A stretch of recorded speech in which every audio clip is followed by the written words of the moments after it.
Pai do Senhor, nessa manhã, quero falar um pouquinho aqui hoje sobre Gênesis capítulo 12, versículo 1 a 3, as 7 promessas de Deus a Abraão. Então, quero falar um pouco hoje sobre, são 7, quero ver se eu falo 3 e depois continuo falando o resto. Então, é o que a palavra de Deus vai nos falar sobre este assunto agora. As 7 promessas de Deus a Abraão. E far-te-ei uma grande nação. Deus cumpre essa promessa feita a Abraão. Números 23, 19 e Deuteronômio 1, versículo 10. Moisés escreveu o cumprimento dessa promessa, dizendo: o Senhor vosso Deus já vos tem multiplicado, e eis que já hoje em multidões sois como as estrelas do céu. Então aqui a Bíblia fala sobre quando Deus chama Abraão. Então Deus chama Abraão, ele faz promessas. E aqui uma das primeiras promessas foi essa, em que de Abraão Deus tinha um plano de multiplicação.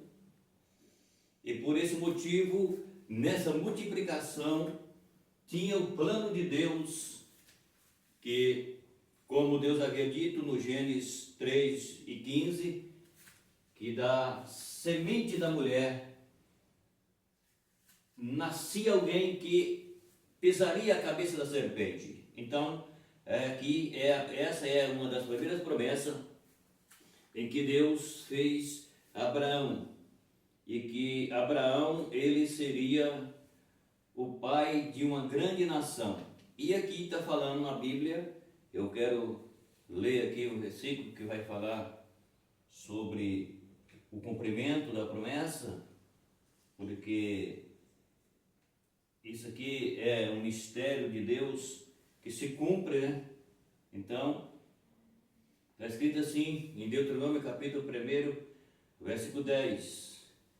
O Senhor vosso Deus já vos tem multiplicado, e eis que já hoje em multidão sois como a estrela do céu. Versículo 11 diz: e o Senhor Deus vosso Pai vos aumente com sois ainda 1000 vezes mais, e vos abençoe como tem prometido. Está vendo aqui? Promessa cumprida. Deus não falha em suas promessas. As promessas de Deus se cumprem, porque Deus é o que nós vamos ler aqui agora em Números, no capítulo de número 23, versículo 19. Olha aqui o cumprimento.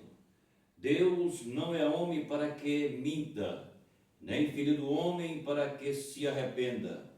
Porventura dirá ele, não o faria, ou falaria e não o cumpriria, ou não confirmaria aquilo que Deus havia dito? Pois então é a Bíblia falando sobre as 7 promessas de Deus a Abraão, e aqui nós vemos a Bíblia falando sobre o cumprimento. Então, tem o cumprimento. Eu li esses 2 versículos, outro eu não vou ler, mas vou falar os versículos para você entender. Então, aqui está a promessa de Deus a Abraão. Deus disse para Abraão que Deus faria de Abraão uma grande nação, ou seja, Deus, através de Abraão, Deus levantaria na terra um grande povo, uma grande nação, a qual dessa grande nação que saindo de Abraão, a Bíblia diz que vinha o resgatador, vinha então o Salvador do mundo, que saía desta geração que venha sobre a multiplicação que Deus disse que multiplicaria a descendência de Abraão, e da descendência de Abraão vinha o Salvador do mundo. Entendeu? Então essa é uma das promessas em que Deus fez a Abraão e está cumprida. Tá certo? Então, essa aqui a palavra sobre uma das promessas que Deus cumpriu para Abraão. Você puder inscrever no canal, inscreve, dá o seu like e compartilha o vídeo.